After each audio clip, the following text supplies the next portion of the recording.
G'day legends, I hope you are having a fantastic day and a fantastic Sunday. Now legends, of course, as always, we do have a lot to go over. We're going to talk a lot about politics today and have a look at the SCO, the Shanghai Cooperation Organisation, and the big hitters that are arriving in China, India, Russia, Turkey. We're going to go over all of that, what that means, the symbolic nature behind this, what may come out of this. We're going to then look at India and Ukraine. And of course, there's been a lot of talk recently about how India is the enemy, that this is, quote, Modi's war. But what we do see is who's the largest supplier of diesel to Ukraine? Of course, we'll also be looking at the maps. We'll look at a massive funding gap for the next years from the European Union to what Ukraine requires. And we'll talk more about India with the straining of the relationship with the US. And between folders 2 and 5, there's going to be a lot of back and forth between those two. So if you see, between number 3 and 5, between SCO, India, China, and India, US strain. So we may reference back and forth. Now, I don't know how many of you watch me for 30 or 40 minutes every day, but if you'd like to watch 2 hours of me, I was recently on a podcast and I talk everything outside of a lot of what I speak about on here. So things like culture wars, Israel, Palestine, as well as even down to Epstein. We do speak about Russia, Ukraine. We do speak about the global south. We even speak a little bit on domestic politics, Western politics, as I see it. I'll leave a link for that down below and say g'day to myself and Sam on that podcast. So let's start here on the tactical front on the maps. Now, overnight, we've seen another very large drone attack from Russia into Ukraine. And Mr. Vitaly, or at Monsters on Twitter, does a fantastic job of mapping these out. Now, personally, as far as the color coding on this, I'm not interested in that because this is off the claims of what is intercepted, lost to radar, not reported, etc. I'm more interested in just the numerical value of how many of these Garand-style drones are going in. And we can see how every, say, 5th to 6th day, there was a big spike in this. We had, over the time, really when there was some level of negotiations going on, really very few of these attacks. But in the last week and a half, we have seen a large increase in these attacks, especially over the past 72 hours. And of course, this comes in line with the manufacturing of these. But when we speak about the air war and the aerial targeting of drones, the biggest thing on the nature of those grants is as those numbers grow, and some people are saying minimum of 1,000 to 2,000 maybe a day in the coming months, we're going to see them used more tactically. And the problem I see with any sort of deal in the airspace to not hit refineries for oil from Ukrainian drones going in, therefore Russian drones going into the cities.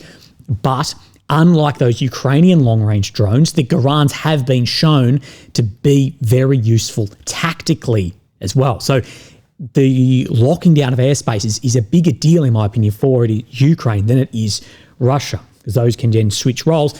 If we see 1,000 or 2,000 of these rolling on a day, they're going to be used as just a de facto more accurate FAB glide munition. So let's have a look at the maps. We'll talk about some strategic regrouping that people are reporting today too. So of course, here's Ukraine in the center of your screen, the capital of Kyiv. Red areas occupied since 22, the purple since 2014. Red check. This is ground that Russia has occupied, confirmed by the Ukrainian map themselves over the past 24 hours. So we'll come down into the Pokrovsk pocket, and you can see between Horodka and Mereluobivkia that there's a small sliver getting further occupied in here. Now, Suryak maps, he showed over the past couple of days that this movement to Merne up to Mayalivkia, that Ukrainian movement came and then it was closed off.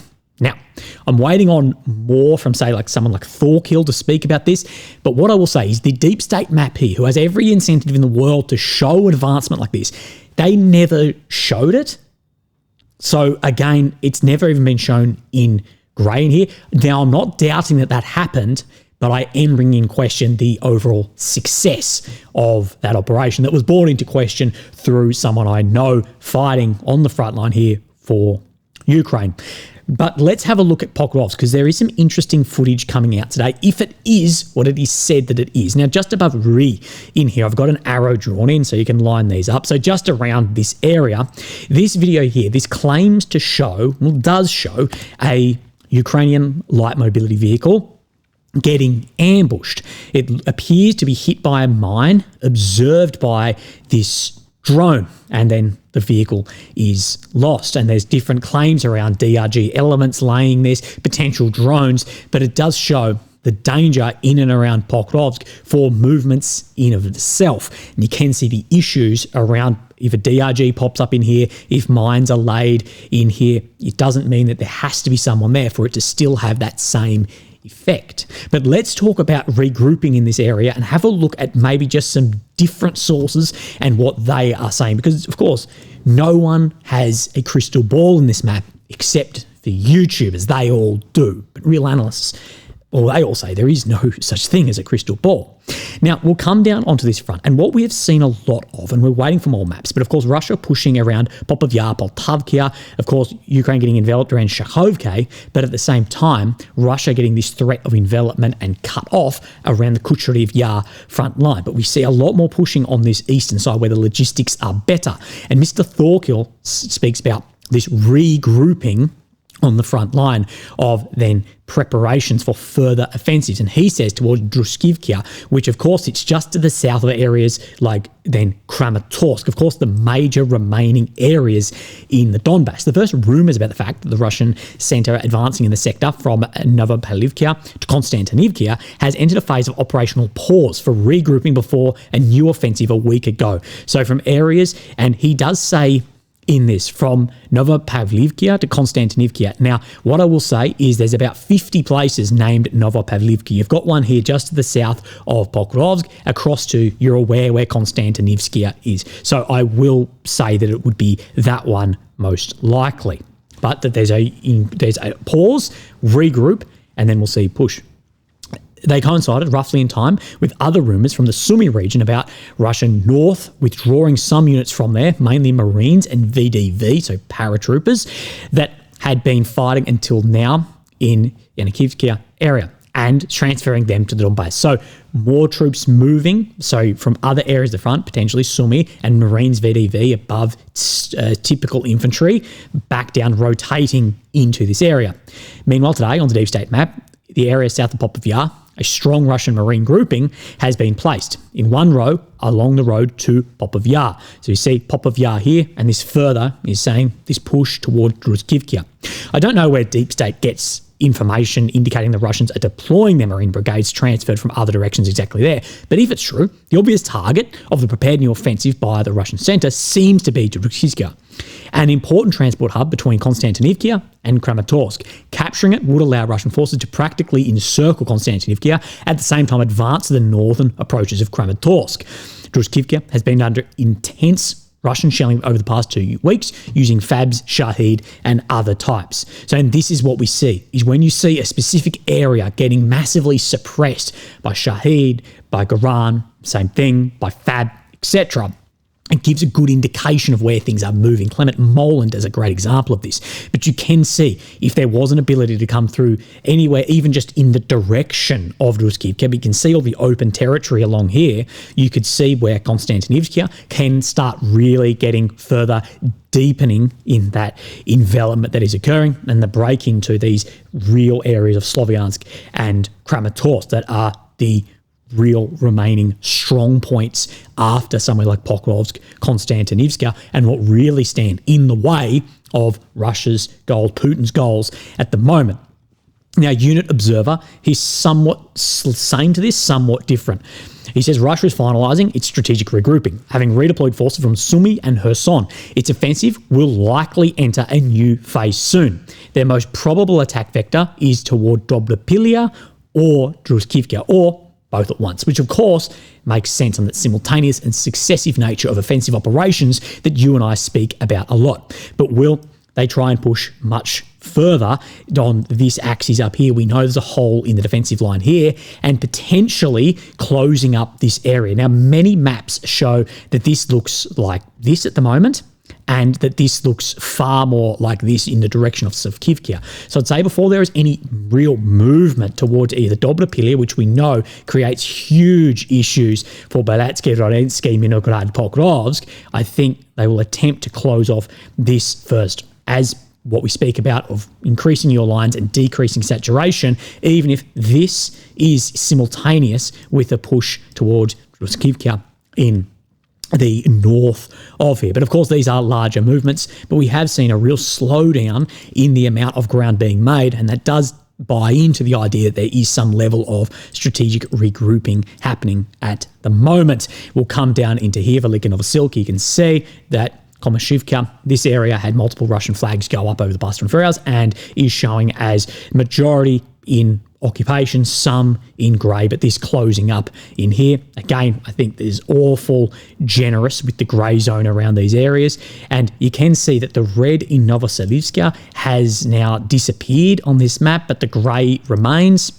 Again, very unknown what is actually occurring on that front at this point in time. Now, there's a small sliver of green check up here. That doesn't mean a new advancement. That means a correction on the map. You can see the changes in here between then yesterday and today. Now, I don't know why this isn't in blue check because it's not as easy to see on their own map that has incentive to show this, but is showing that the Ukrainians pushed back in Moskovska, where the Russians were further working around to Sobolivka and this envelopment of Kupiansk. Again, wait and see what is occurring and wait for further confirmations. None of the movements today we can confirm because we can't put it against geolocations. Actually, we can, apologies, this one we can in Komashuvka, we can put against geolocation, but as well as the threshold of other maps also.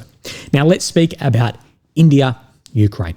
India, we know, regardless of what Trump likes to tweet, is a very powerful nation on the global scale and is growing into absolutely one of the world leaders with latent power, massive, but potential power, extreme, especially with population, diaspora, whole bunch of different reasons. Narendra Modi, he tweeted this: "Thank you, Zelensky, for his phone call today. We exchanged views on ongoing conflict, humanitarian aspect, and efforts to restore peace and stability. India extends full support to all the efforts in this direction and always has wanted further efforts towards peace." But then we see this, because of course India has been coming under massive scrutiny, criticism, blatant attacks, secondary sanctions, all of this for buying Russian oil. But this changes it a little bit. That India becomes Ukraine's top diesel supplier in July as Trump slaps punitive tariffs on Delhi over Russian oil imports. Counts for 15.5% of imports. Now, diesel going into Ukraine. Yeah, some goes in trucks, some may go in diesel, bloody Volkswagen cars. The majority of it is going into military equipment. All the trucks that move military equipment, they're all diesel. All tanks are diesel. Most of I was in the military, and bloody everything but like a chainsaw is fucking diesel. So this is where that is going. India supplied 1.9% back in July 24, up to this 15%. Development comes, politically charged moment. Washington recently imposed 50% tariff on Indian's good. Indian fuel is simultaneously helping sustain Kyiv's wartime economy. You can see the problems in these interlinked economies like this. And when Washington is only targeting New Delhi, and New Delhi's going, hang on, but who's buying this fuel? The Europeans are buying it. Ukrainians are buying, or the EU's buying it, Ukraine's buying it. It's for our energy stability. You're not targeting China. You're not targeting all these others too. And we're the largest supplier of diesel to here too. You can see where there's big problems developing in India. They're just not backing down. And Modi landed for the first time in 7 years in China today to absolutely red carpet welcome with massive celebrations too. Putin got the same level of treatment. And of course, this is the Shanghai Shanghai Cooperation Organization. And what someone said to me was that these countries, they are showing that they don't need the West to talk shop.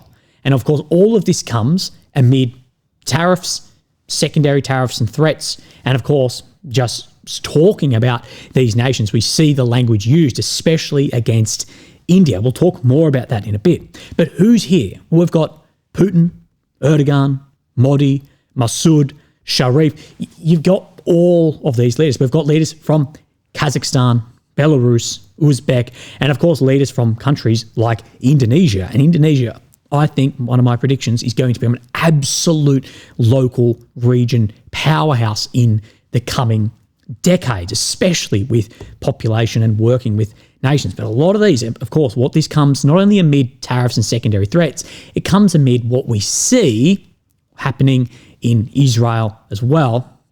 To many Muslim nations in here, you can see that soft power reduction and pushing to join and work into cooperation with other nations. Also, UN Secretary General is then attending, and Secretary General of the SCO. The evolution traces its roots to the Shanghai Five: China, Russia, Kazakhstan, Kyrgyzstan, Tajikistan, before Uzbekistan joined. It covers 24% of the world's area, 42% of global population, and roughly 1/4 of global GDP. Of course, if you put in more purchasing power parity, you can get significantly more with some of these numbers. Total trade increasingly nearly 100-fold in the past 2 decades. Their share of world trade rose from 5.4 to 17.5% in 2020. I don't care what people say, these are incredibly powerful nations. The agenda and the outcome looking to approve a 10-year strategy alongside outcome documents on security, trade, energy, cultural cooperation. Summit also issued statements marking the 80th anniversary of the end of the Second World War and the founding of the UN. Xi will hold separate talks with several leaders, including Putin, Erdogan, Modi. Following the summit, China's leader will also host Putin and Kim at a large-scale military parade on September 3. So what we do see is that there's going to be Putin there with Xi for 4 days. I think there's going to be a fair bit on the table between those two. Analysts say the summit is being viewed as a major show of global South solidarity during Trump's secondary US presidency, particularly after his administration reported reciprocal tariffs on China and India. The summit also marks Modi's first visit to China in more than 7 years, amid lingering tensions between 2020 border clashes with Indian-administered Kashmir. Of course, Pakistan there. We'll talk more about Trump taking credit for all of that too. Beijing has pledged 1,000 training opportunities in digital technology over the next 3 years and invited partners to join the Bangdao navigation system, which I believe is an analog, I guess, to GPS GLONASS. And you can understand why a country would want to develop something like this. So solidarity, cementing global South, many BRICS nations. So we see that. And that is not only a push for independence and sovereignty, but also in reaction to what we see of the walls up America tariffs, sanctions at the moment. There's a lot happening outside of just localized war where this gets pushed around. Now, to step more into, I guess, global money, Kaya Kallas, of course, from the European Union, has said this funding, and we see funding for Ukraine has become more difficult due to missing certain key targets and ongoing anti-corruption issues. So further funding from the IMF through Ukraine has missed certain targets and it's becoming more difficult. That's not what she said. That was my writing. But the question was asked about frozen assets, compensation of these assets to Ukraine for rebuilding, exit strategy, peace negotiations, what may happen in all of this. Now, she answers, it is true that many member states raised this issue, that Ukraine's funding gap is enormous. And there is large concern that there's a huge funding gap that is enormous at the moment, by her own words. And again, if someone like her is saying it, it shows the severity of it. And we need to find the funding now. But it's also clear that the political reality that Belgium and other countries are not willing to discuss it now in this. But everybody agrees still that Russia should pay for the damages, not our taxpayers. So that's why I'm stressing on the exit strategy to be politically realistic, to work to find a solution, because the basis where everybody agrees. Now, what I will say, political realism may not be the strong point here. But Chaos has also said it is unthinkable that Russia will ever see this money again unless it fully compensates Ukraine on the damages caused. Now, this money is in hundreds of billions of dollars, and there's been for a long time many smaller nations wanting to just completely steal that money, take it and spend it, rather than what's happening at the moment is the profits developed on that are getting taken and paying into Ukraine. But what we see is Foreign Minister Maxime Prévost of Belgium has said Belgium is against any confiscation. Germany, they are also against this. Remember, Germany is a huge amount of the EU's total GDP. Massive, massive amount in population and money too. And what I'll say, post-war, reparations are unfair. They're usually then very rare. They're mostly symbolic, can lead to a lot of revanchist sentiment as well. And what I will say is 300 billion, Russia stand to gain far more than 300 billion if they occupy that territory, mine it, agriculture, all of that as well. And as I have speculated before, I think the Kremlin has written off this money, and that the businesses, the oligarchs, the whoever, I think they'll just be paid for back out of state money. So there's not a growing sentiment there either. I think a lot may have already been. But the problem with this, why are some people so adamant that this should not be unfrozen? Well, it's to the undermine of the euro. And what it is other countries then withdrawing huge amounts of money. Now, this is back in a 2010 paper. But in July 25, it's estimated that China has basically 3.3 trillion in foreign exchange reserves. Now, we moved down into the 2010 paper, and that 26% of China's foreign reserves are in euros. Now, if we were to take, let's just assume it's still 26%, that's 856 billion American dollars is in euros. Now, some say it's more like 20% now. This is a state secret, but that would still be $600 billion. That is a hell of a lot of money. And what people are saying is, if they show that due to the government, a foreign government, Russia, the Kremlin acting in a way, launching this war, this, that then all those funding from private investors through to companies is then frozen, countries like China will go, then we can't have our money there used as a tool. And everyone from private investors to public investors, these foreign currencies, all the way through to businesses will start pulling money and putting it somewhere else. And that SCO that we talk about BRICS, the biggest thing that is the threat here is moving away from the trade, using the dollar as the fundamental trading tool for things like oil or the global economy as is. Now, Bloomberg, they've reported Saudi Arabia privately hinted earlier this year it might sell some European debt holdings in the group of 7, decided to seize almost 300 billion of Russia's frozen assets. People familiar with the matter. The kingdom's finance ministry told some G7 counterparts of its opposition to the idea, which was meant to support Ukraine, with one person describing it as a veiled threat. The Saudis specifically mentioned debt issued by the French Treasury. So you can see here that there's a lot of other countries looking and going, well, what happens to our money there if our government, in time, changes? So, again, this is all these like flow-ons that we can see. Now, we talked a lot about India, China, Russia, but let's talk about the India and the US, because this is where the friction and that relationship that over decades has just been seemingly just ripped apart is sort of coming to a head. New York Times had this: the Nobel Peace Prize and testy phone call, how Trump-Modi relationship unraveled. Trump has been saying repeatedly, publicly, exuberantly that he solved the military conflict between India and Pakistan, a dispute that dates back more than 75 years and is far deeper and more complicated than Mr. Trump is making it out to be. This conflict that we see, Ukraine-Russia, this is far deeper and more complicated than Trump is making it out to be, and it's deeper and more complicated than most leaders will like to make it out to be as well, because if you can simplify it down into just really key bits without adding any nuance, you can create that pseudo-environment that we talk about to create a very simplistic outcome of it as well. Now, we speak about this. The Indian leader, Bristol, he told Mr. Trump that US involvement had nothing to do with the recent ceasefire. It had been settled directly between India and Pakistan, and Modi's refusal to engage in the Nobel Peace Prize. Of course, Trump, it's like he's just, all he wants at the moment is a Nobel Peace Prize.